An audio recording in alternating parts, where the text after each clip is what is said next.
Onasining so'zga bu qanaqa son bu? Bu Hasanero Hasanimiz Namanganni fabrikada ishlayapti, o'g'lisi. Va shu cho'kib ishlayotgan bu narsa.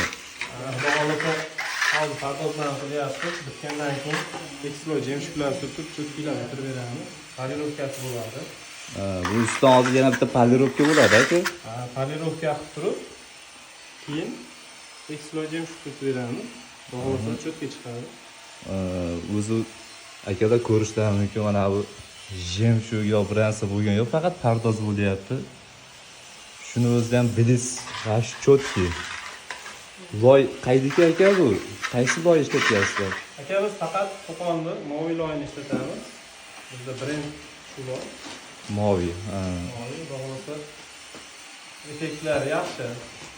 Ko'zlar 15 yilga garantiya beradi. Mana bu narsa ham darvozaxonaga kiraverishga vash cho'tka turar ekan lekin bor. Bu aka mana shu ramka necha pul mana shu bitish holati? Ramkamiz bitish holatini 450 mingga qilib berdik. Bitish holatini. Gullarimiz ham xudo jemshuk bo'ladi. Yaltirab turadi bitgandan keyin. Kirganda ko'zga tashlanadi. Bu aka narx-navosi qancha mana shu Toyota Catamara'ni bitish holati narxi?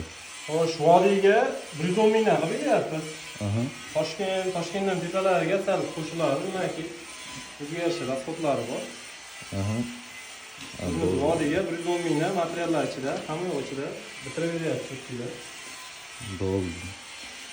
Akalar, xudo xolasa mana shu travertning ishlari bo'lsa, pastga nomer qoldiramiz, bemalol aloqaga chiqasizlar.